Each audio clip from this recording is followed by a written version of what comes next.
오늘 하나님의 말씀은 잠언 17장 1절 읽겠습니다. 합독으로 있습니다. 17장 1절 시작. 마른 떡 한 조각만 있고도 화목하는 것이 제육이 집에 가득하고 다투는 것보다 나으니라. 아멘. 하나님의 은혜와 축복이 오늘 예배에 참여한 우리 모든 성도들 가정에 함께 하시기를 축원합니다.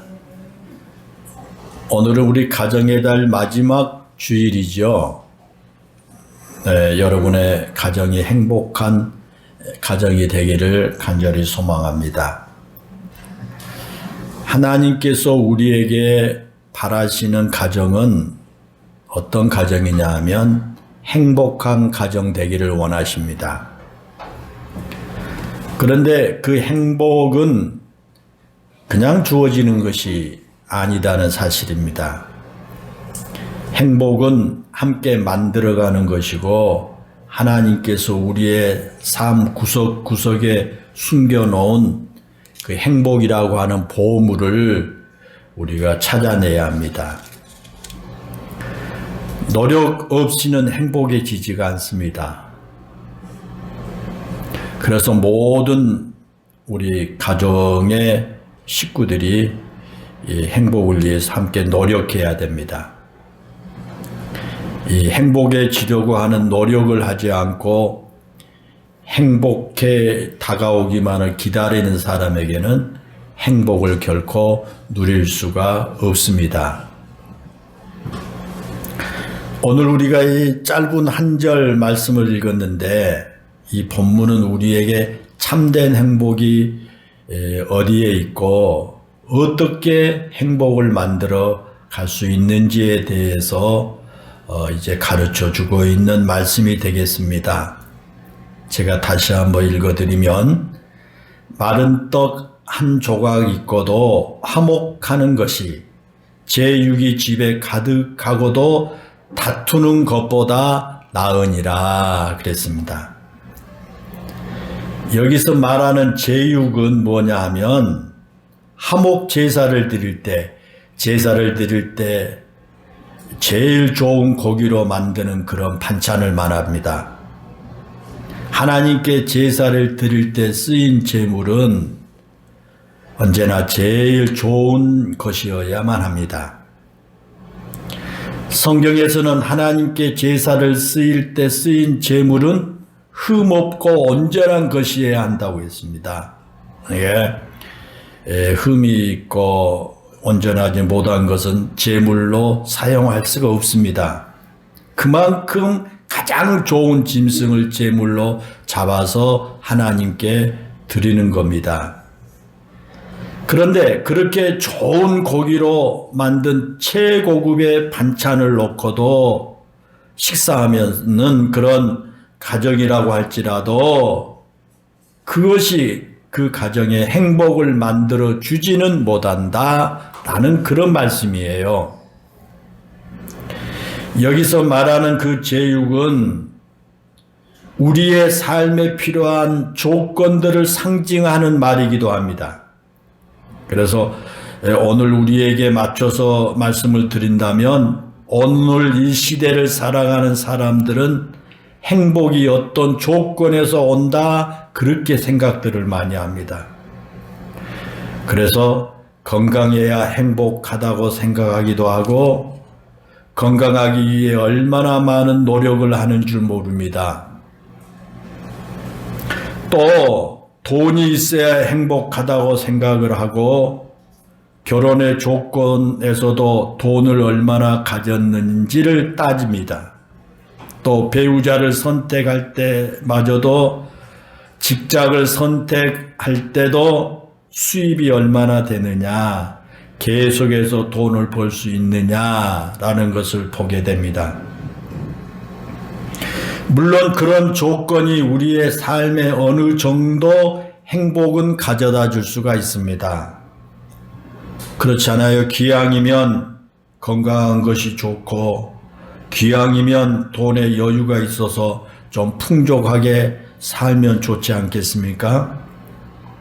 그러나 여러분, 그것이 행복의 필수 조건은 아니다 그 말이에요. 건강하고 돈이 많다고 하더라도 행복하지 못한 삶을 사는 사람들이 우리 주변에 많이 있지 않습니까? 건강하기도 해요. 돈도 많아요. 그런데 행복하지 못한 사람들이 많습니다. 그리고 그 조건이 우리에게 행복을 담보하는 것이라고 생각한다면 반드시 그 행복은 언젠가 이를 때가 온다라는 거예요. 우리의 삶은 언제나 한결같지 않기 때문에 그렇습니다. 건강한 사람도 어느 한순간에 건강을 잃을 수 있지 않습니까? 재산을 많이 가진 사람도 어느 한순간에 그 재산을 잃을 수가 있지 않습니까? 그래서 조건으로 일어난 행복은 그 상황이 바뀌게 되면 행복도 잃고 말게 되는 것입니다. 그리고 더 중요한 것은 그것이 없어도 행복할 수 있는 방법이 있다는 겁니다. 오늘 본문이 바로 그걸 가르쳐 줍니다. 우리에게 건강이 비록 좋지 않고 우리에게 돈이 많지 않다고 할지라도 행복할 수 있는 방법이 있다는 것이죠. 오늘 본문이 그 방법을 가르쳐 주는 거예요. 우리의 삶이나 우리의 가정의 행복을 만들어주는 조건이 아니라 화목이라는 겁니다. 화목이 우리의 삶의 어떤 조건보다 중요하다고 말이에요. 그래서 뭐라고 말합니까? 마른 떡을 먹고 살아도 행복하면 그 가정에는 행복이 넘친다라는 거예요. 여기서 마른 떡은 뭐냐 하면요, 가난한 사람들이 먹는 떡을 말해요. 가난하기 때문에 떡을 자주 만들어 먹을 수가 없어요. 그래서 이 곰팡이가 슬지 않고 오래 보관할 수 있도록 마른 떡을 만들어 먹어요. 떡을 해가지고 자주 떡을 못 해 먹으니까 가난해서 말려요. 그래서 곰팡이 나지 않게 말려가지고 먹는 떡이 그게 마른 떡이에요. 그렇게 가난하게 산다고 할지라도 화목하기만 하면 행복하다는 겁니다. 그렇게 마른 떡 한 조각을 놓고도 죄육이 가득하지 않은 사람보다도 더 행복할 수 있다라는 겁니다. 이 화목이라고 하는 말은요, 마음의 평정, 평안함, 고요함 그런 뜻을 말해요. 마음이 평안하고 마음이 평정이 있고 마음이 고요한 그런 것이 바로 화목이에요. 우리는 이 화목이라고 하는 단어의 뜻에서 행복을 만드는 모습이 무엇인지를 발견하게 됩니다. 여러분, 화목한 가정은 어떤 가정이라고 생각합니까? 언제 우리의 가정이 화목할 수 있다고 생각하십니까? 그것은요, 가정의 구성원인 식구들의 마음이 평안할 때입니다. 가족 식구들의 구성원들의 마음이 평안할 때, 그때 화목하게 되는 거예요. 마음의 평정심을 유지하고 있을 때 화목한 가정이 됩니다. 가정이라고 해서 어떻게 여러분 상황에 요동하지 않겠습니까? 우리의 가정에 언제 어떤 상황의 변화가 찾아올지 모릅니다. 그리고 그런 변화된 상황에서 평정심을 잃었을 때 우리에게 흔히 일어나는 현상 가운데 하나가 그 뭐예요? 가정에서 다툼이에요. 가족들의 평정심을 잃게 되면 다툼이 나와요. 그래서 그런 상황의 변화에 따라서 상황이 좋을 때는 가족들이 평안해요. 마음이 평안하고 평정심을 유지하고 그래요. 그런데 가정의 상황이 갑자기 나쁜 상황으로 변하게 되면 가족들의 마음의 평정심이 이제 흔들려요. 마음의 평안이 이제 흔들리게 돼요. 그러면 다툼이 나오게 돼요. 그래서 오늘 본문에 보세요. 다툼이 우리 가정의 행복을 파괴하는 것이다 그렇게 말해요. 아무리 풍요로운 삶을 살고 아무리 내가 하고 싶은 것을 다 하면서 산다고 할지라도 다툼이 있는 한 우리는 결코 행복한 삶을 살 수가 없다는 거예요. 그래서 이제 아무리 그 제육을 넣고 최고 좋은 음식, 좋은 반찬을 넣고 먹어도 여러분 이 다투게 되면 그건 행복하지 않다. 마른 떡 한 조각 놓고도 가족들이 다투지 않고 평정심을 유지하고 평안하면 그게 행복이다 라는 거예요. 그래서 이 다툼이 일어나게 된 원인이 우리 마음의 평정심, 우리 가족들의 마음의 평안이 깨트려질 때 이제 다툼이 이제 일어나게 된다라는 거예요. 이런 이야기가 있어요. 한 아이가 자기 아빠에게 아빠, 전쟁은 무서운데 어른들은 왜 전쟁을 하나요? 왜 전쟁이 일어나요? 텔레비전에 이제 막 전쟁하는 걸 보면서 사람이 죽고 하는 걸 보면서 그렇게 이제 물었어요. 그러자 아들에게 현명한 대답을 하고 싶었지만 대답하기가 쉽지 않는 그 아빠가 한참 생각하다가 얘야, 내가 알아듣기는 참 어려운 이야기다. 그러나 한 가지 예를 들면 1914년에 일어났던 제1차 세계대전은 독일이 벨기에를 공격하면서부터 시작되었단다 라고 대답을 해 주었어요. 그러면서 계속해서 또 막 이것저것 설명해 나갑니다. 그러자 옆에서 그 이야기를 듣고 있던 그 아내가, 그 엄마가 여보, 아이에게 가르치려면 진실되게 이제 알려줘야죠. 그 전쟁은 처음에 누군가가 살해해서 복수하고 또 복수하다가 시작된 거잖아요 라고 하면서 남편의 말을 딱 가로막아요. 그러자 화가 난 남편이 아이에게 적절하게 전해주면 되는 것이다 라고 아이에게 그렇게 자세하게 가르쳐 줄 필요가 없다 그렇게 주장을 하고, 반대로 그 아내는 아이에게 진실되게 가르쳐 줘야 한다고 주장하면서 서로 막 언성이 높아지기 시작합니다. 그러다가 그 아내가 당신과는 말이 통하지 않는다고 하면서 당신은 말이 안 통해 하면서 문을 꽉 닫고 나가버려요. 그러니까 그 광경을 지켜보고 있던 아이가 고개를 끄덕끄덕 거리면서 하는 말이 전쟁이 왜 시작되는지 이제야 알겠네요 라고 했다는 거예요. 여러분 그렇습니다. 우리는 가끔 아무것도 아닌 것으로 싸움이 시작됩니다.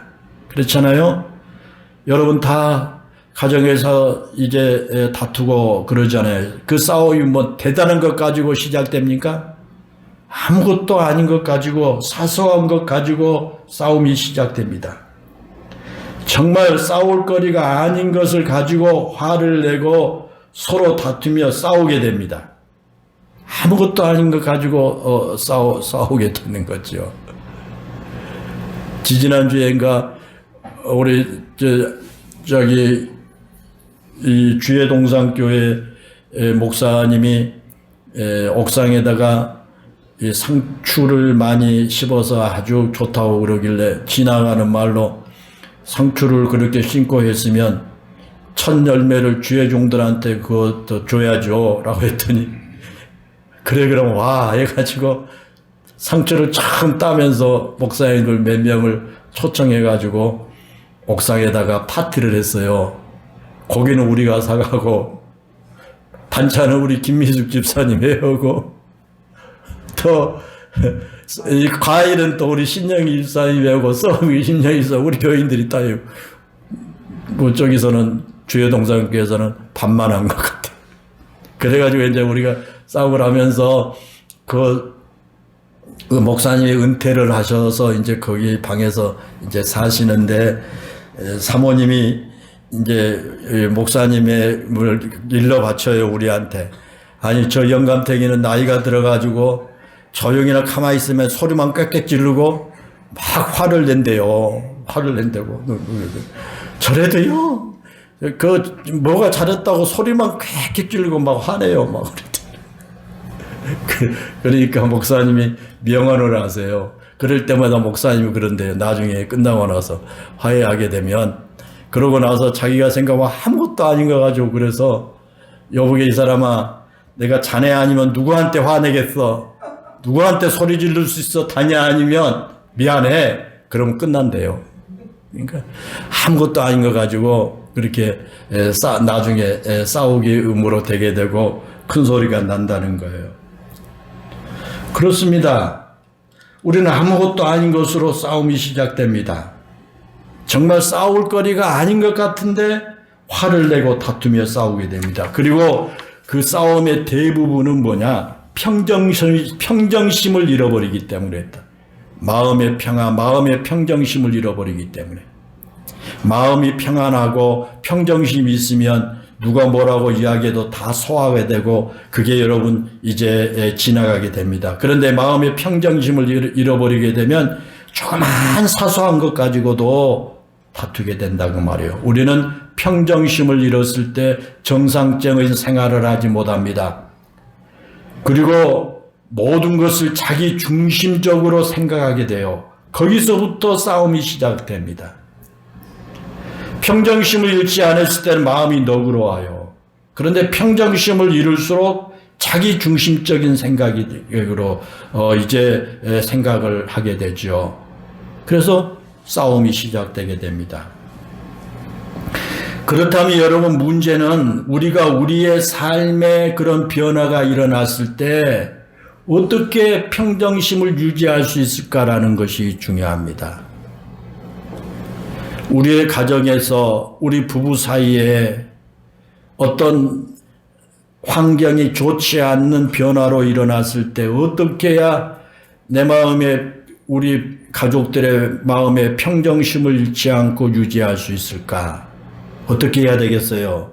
그것은요, 구원의 감격이에요. 구원의 감격이 있으면 우리 마음에 평정심이 유지돼요. 우리 안에 한결같이 간직해야 해야 할 것은 구원의 그 감격은 우리로 하여금 평정심을 잃지 않게 해줘요. 구원의 감격이 그래서 중요합니다. 히브리서 13장 8절에 보면 그러잖아요. 예수 그리스도는 어제나 오늘이나 영원토록 동일하시느니라 그랬습니다. 예수님은 언제나 변함없으신 분이십니다. 우리가 예수님을 이제 우리의 마음속에 모신다고 하는 것은 언제나 변함없인 예수님을 모시고 산다는 뜻이에요. 영원토록 변함없는 그 예수님, 변함없는 예수님을 모시고 사는 겁니다. 그런데 우리의 삶은 늘 변하잖아요. 우리의 삶은 수시로 변합니다. 때로는 우리의 삶이 좋은 방향으로 변하기도 하지만 때로는 우리의 삶이 좋지 않는 방향으로 변해요. 좋지 않는 방향으로 우리의 삶이 바뀌어집니다. 내 마음에 기쁨을 주는 일들도 생기지만 때로는 반갑지 않는 일들이 내 삶에 막 일어나게 됩니다. 내 마음에 큰 고통을 주는 일도 일어나게 되고 내 삶을 어렵게 만든 일도 일어나게 돼요. 그런 것들이 우리 마음에서 평정심을 잃게 만들고 그것이 결국 우리의 삶에서 행복을 빼앗아 간다라는 거예요. 우리의 가정에 일어난 그런 변화들로 인해서 우리의 마음의 평정심을 잃게 되면 우리의 가정에서 이제 행복이 사라지게 된다라는 것입니다.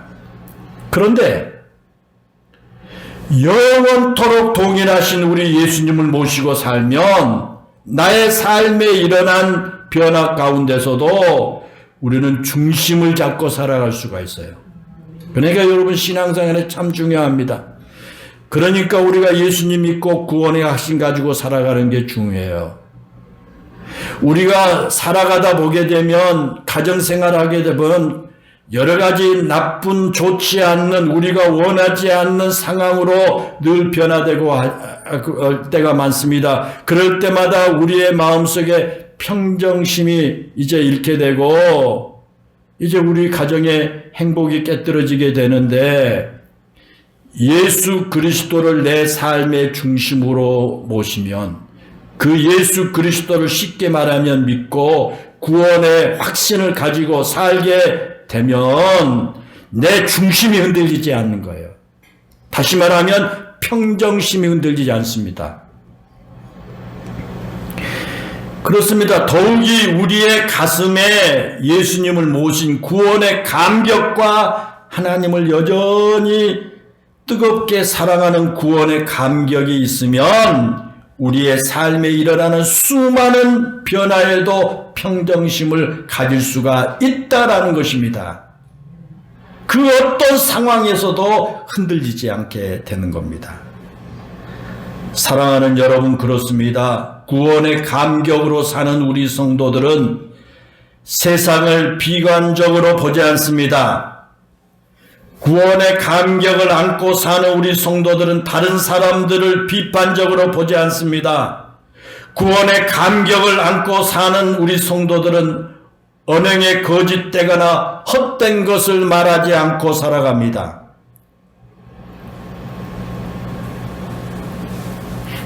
아니 어떤 사람은 교회 열심히 다니면서도 이렇게 맨날 그 비판적인 시각으로 말하고 또 비판적으로 또 보고 또 맨날 거짓말이나 하고 막 그러던데요. 허풍이나 떨고 그러던데요. 그래요. 그 사람은 교회는 다니지만 진실로 예수 그리스도를 영접하고 구원의 감격 가운데 있지 못하기 때문에 그렇습니다. 우리가 예수 그리스도를 영접하고 구원의 감격만 가지고 있다면 여러분 우리의 보는 시각이 달라집니다.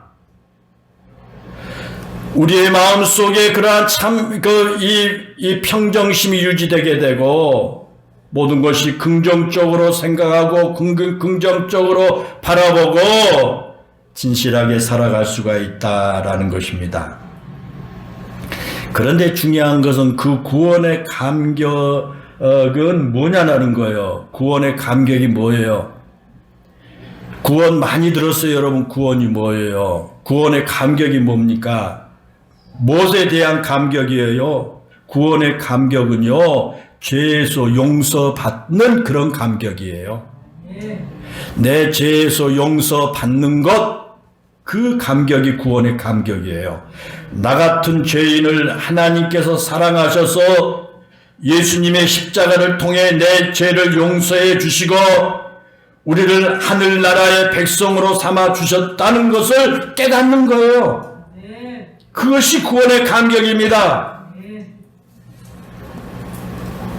우리가 잘 알고 있잖아요. 우리 모두는 다 용서받을 수 없는 죄인들이라고 하는 거. 다 우리는 용서받을 수 없는 죄인들이에요. 그런데 그런 모든 죄를 예수님의 십자가 보혈로 용서해 주셨지 않습니까? 우리가 그렇게 늘 용서받은 사람이라는 사실에 감격하고 고백하고 산다면 우리는 우리의 삶에서 용서하는 사람으로 살아갈 수가 있다라는 거예요. 내가 그런 죄에서 용서받았다, 그런 감격을 가지고 산다면 나도 다른 사람을 용서해 줄 수 있다는 겁니다.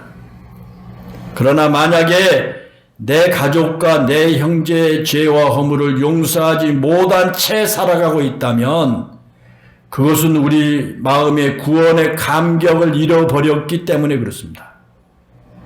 내 마음속에 구원의 감격을 잃어버리면 내가 얼마나 죄인인데, 나 같은 이런 죄인이 예수님의 십자가 공로로 내가 죄 다 용서받았어. 그래서 내가 하나님의 자녀가 되었고, 내가 이제 지금 죽어도 나는 천국 가고, 그런 구원의 감격이 있다면 가족들이 잘못한 여러 가지 모든 죄들도 나도 그것도 용서가 돼요. 그런데 그게 없으면 여러분 용서하지 못한 채 살아갑니다. 그것은 내가 지어서 하는 말이 아니라 예수님께서 마태복음 18장에서 그렇게 비유로 말씀하시잖아요. 어떤 사람이 주인에게 1만 달란트의 빚을 졌어요. 이 1만 달란트는 인간이 어떤 노력으로도 갚을 수 없을 정도의 많은 빚을 의미해요. 그래서 1만 달란트는 우리 인간이 갚을 수 없는 빚이라는 거예요. 한 달란트가 6천 데나리온이라고 해요. 굳이 따진다면. 그리고 한 데나리온은 노동자 하루의 하루 품삯이 한 데나리온에 해당된다고 합니다. 그러니까 1만 달란트라고 하면 노동자가 한 20년치의 연봉에 해당될까요? 대략적으로 보게 되면 오늘날 노동자 1년 연봉이 한 3천만 원이라고 한다면 1만 달란트는요 한 6억입니까? 6조입니까? 굳이 따지면 그 정도가 돼요. 오늘날처럼 풍요로운 시대라고 하더라도 6억 원이나 6조 원의 빚을 진 사람이 그것을 다 갚는다는 것은요, 여러분 어려운 일이지 않습니까? 그러니까 이것은 막 우리나라 돈으로 얼마나 될까 따지고 막 그럴 차원이 아니라 여기 1만 달란트라고 하는 것은 인간의 노력으로는 도저히 갚을 수 없는 정도의 빚이다. 그렇게 생각하면 돼요. 그런데 예수님의 이 비유에서요, 그 어마어마한 빚을 진 사람이 그 빚을 다 갚지 못하잖아요. 그러자 그 주인이요, 그 어마어마한 빚을 다 탕감해 줬어요. 다 없는 것을 해준 거예요. 그것은 전적으로 주인의 한없는 은혜이지 않습니까? 그런데 그 어마어마한 빚을 진 사람이 그 빚을 다 탕감받고 나서 기쁜 마음으로 랄랄라 노래 부르면서 집으로 돌아가다가 자기에게 100데나리온의 빚을 진 사람을 길거리에서 만났어요. 그리고 그 친구에게 당장 그 100데나리온 빚을 갚으라고 막 독촉을 합니다. 그러자 그 친구가 사정을 해요. 지금은 내가 갚을 수 없으니까 조금만 시간을 더 주게 되면 내가 그 빚을 벌어서 갚겠노라. 그렇게 간청한데도 그는요, 그 친구를 감옥에 가둬버려요. 그는 그 친구를 보는 순간 자신이 어마어마한 빚을 탕감받았다고 하는 사실을 잊어버린 거예요. 그건 생각 안 해요. 자기가 지금 바로 전에 도저히 자기가 갚을 수 없는 빚을 주인에게 다 탕감받았는데도 그건 생각 못 해요. 그리고 그 조그만 빚, 100데나리온 진 그 친구한테 빚 갚으라고 안 갚으니까 감옥에 가둬버린 거예요.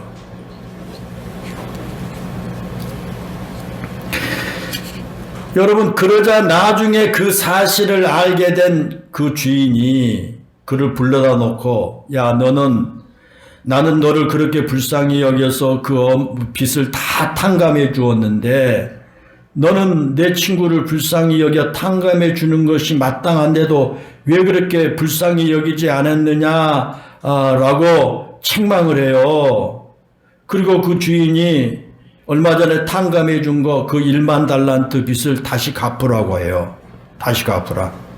그리고 마태복음 이제 18장 25절에서 결론을 예수님이 맺기를, 너희가 각각 마음으로부터 형제를 용서하지 아니하면 나의 하늘 아버지께서도 너희에게 이와 같이 하시리라 라고 하는 결론의 말씀을 하셔요. 사랑하는 여러분, 그렇습니다. 용서를 받은 사람은 다른 사람을 용서해야 할 책임이 있습니다. 더구나 우리가 받은 용서는 한없이 큰데 나에게 조그만 빚을 진 누군가를 용서하지 못한다면 그건 정상적인 사람이 아닐 것입니다. 그래서 구원의 감격으로 사는 사람은 용서하며 사는 사람인 겁니다.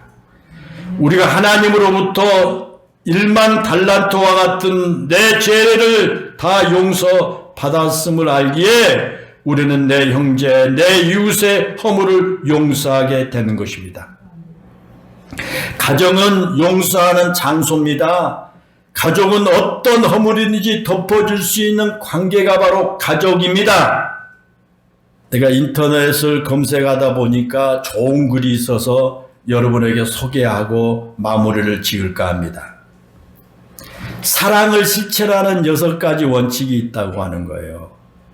우리가 가정에서 사랑을 실천하는 6가지 이 원칙이 있다.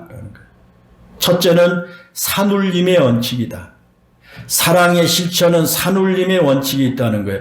우리가 잘 아는 것처럼 여러분이 산에 가가지고 야 이 바보야 라고 외치면 산에서도 뭐라고 말합니까? 야 이 바보야 라고 돌아와요. 그렇죠? 반대로 야 너는 천재야 라고 외치면 또 산이 나한테 야 너는 천재야 라고 울림이 옵니다.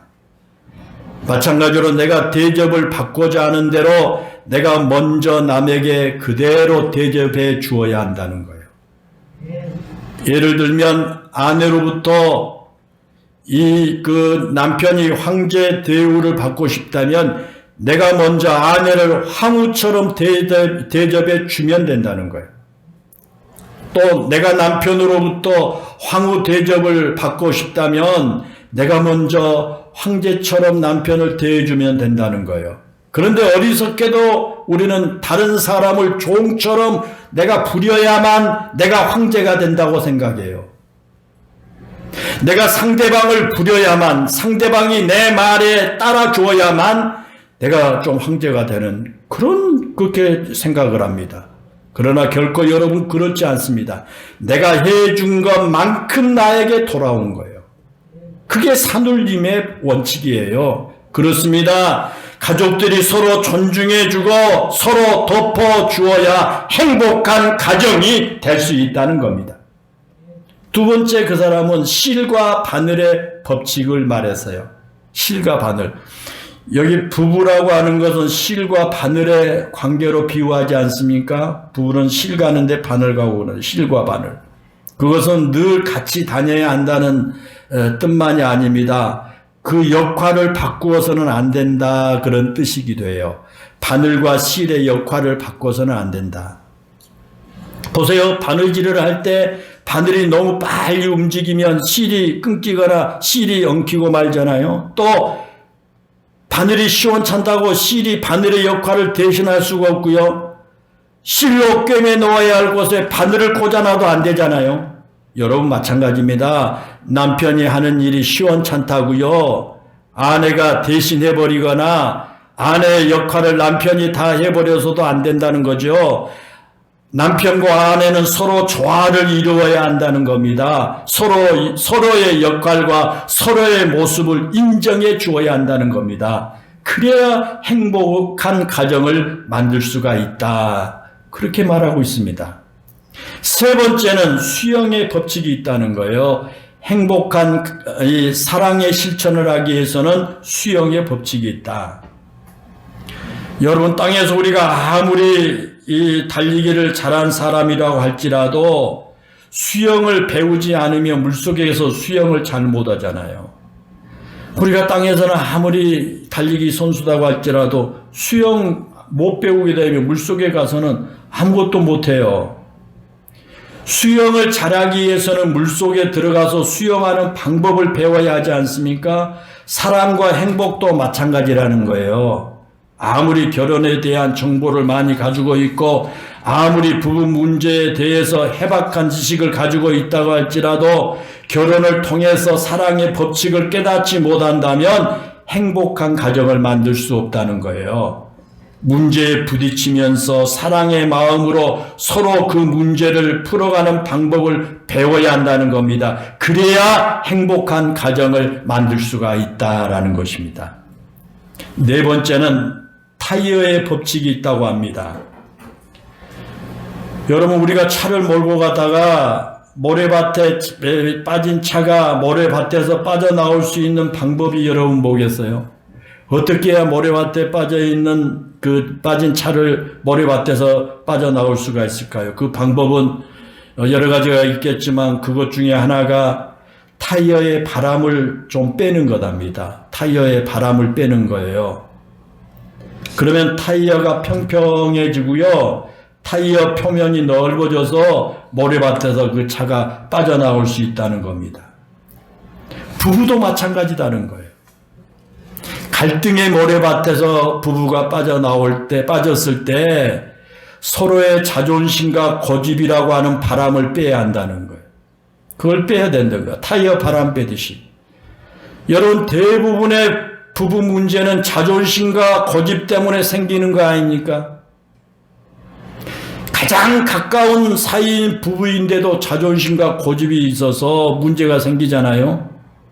이 자존심과 고집이 서로를 이해하지 못하게 만들지 않습니까? 상대방을 내 스타일에 맞춰야 한다는 생각이 행복을 깨뜨리게 하는 거거든요. 그래서 그런 자존심과 고집의 바람을 빼는 그것이 행복의 비결이다. 그렇게 그 사람은 말해요. 그 다음에 다섯 번째로 이 사랑의 법칙은 김치의 법칙이 있다 그래서 김치. 여러분, 배추는요 5번 이상 죽어야 맛있는 김치가 된다는 거죠. 보세요. 땅에서 뽑힐 때 한 번 죽지요. 그 다음에 칼로 배추의 배를 가를 때 또 한 번 죽지요. 소금에 절일 때 또 한 번 죽지요. 매운 고추와 젓갈과 마늘 등으로 양념에 버무릴 때 또 한 번 죽지요. 그리고 사람의 입안에 들어가서 먹힐 때 또 한 번 죽는다는 거예요. 이렇게 5번 이상을 죽어야 그 김치의 제 역할을 다하게 된다는 것입니다. 그렇습니다. 가정의 행복의 맛을 내기 위해서는요, 서로가 죽어야 한다는 거예요. 최소한 5번 이상은 죽어야 그 가정에서 행복의 맛이 나고 행복의 향기가 나게 된다라는 것입니다. 그리고 마지막 6번째는 고객의 법칙이라겠어요. 사랑의 법칙은 고객의 법칙이다. 이 장사를 잘한 사람들은요, 어때요? 고객에게 친절하죠. 고객에 친절한 사람이 장사를 잘하잖아요. 고객을 왕으로 대해주는 가게는 성공합니다. 요즘 장사를 잘한 가게에 물건을 한번 사러 가보면요, 귀찮을 정도로 친절하잖아요. 문에 들어가자마자 어서 오세요 부터 시작해서 무언가 찾기 위해서 두리번거리면 뭘 찾으십니까? 라고 따라오면서 물어보고요. 그러면 손님 입장에서는 기분이 좋아지잖아요.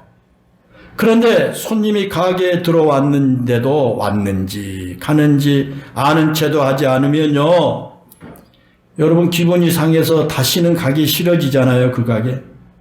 가정도 마찬가지라는 거예요. 남편이 퇴근을 하고 집에 돌아왔는데도 아내가 남편이 들어왔는지 안 들어왔냐 아무 관심이 없이요, 자기 할 일만 하고 있다면 남편이 그런 집에 들어오고 싶겠어요? 밖에서 빙빙 돌지요. 또 아내가 힘들 때 남편이 소파에 누워가지고서 텔레비전만 보고 있다면 그런 남편을 믿고 살 맛이 나겠습니까? 때문에 부부는 서로 VIP처럼 대해 주어야 한다는 거예요. 남편은 아내에게, 아내는 남편에게 최고의 고객이라고 하는 생각으로 섬길 때 그 가정은 행복해질 수 있다라는 것입니다. 사랑하는 여러분, 그것이 바로 오늘 본문에서 말씀하고 있는 화목한 가정의 모습입니다. 하나님께서 가정을 만드신 이유는 우리가 가정을 통해서 하늘의 기쁨과 행복을 누리며 살게 하시기 위함입니다. 하나님은 우리가 어디서나 행복하게 살기를 원합니다. 그런데 그 행복을 가장 먼저 맛볼 수 있는 곳이 바로 가정입니다. 하나님께서 우리를 사랑하신 그 사랑을 가장 먼저 느낄 수 있는 것이 바로 가정이어야 한다라는 것입니다. 그리고 하나님께서 우리가 가정에서 하나님이 원하신 그 행복과 기쁨을 누리며 사는 방법에 대해서도 말씀해 주십니다. 그것은 우리의 조건이 남들보다 낫기 때문에 행복을 누리며 사는 것이 아니라는 겁니다. 우리의 가정이 화목할 때 우리 가정이 행복해질 수 있다는 겁니다. 사랑하는 여러분, 그렇습니다. 어떤 상황에서도 평정심을 잃지 않고 살아갈 때 하늘의 기쁨을 누리며 살아갈 수가 있을 것입니다.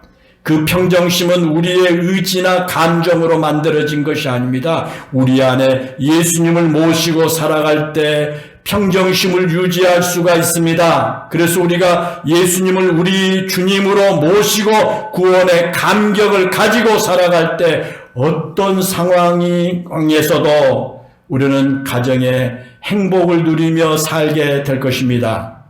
구원의 감격을 가지고 사는 사람은 가장 가까운 곳에서부터 행복을 만들어 갑니다. 그곳이 바로 가정입니다.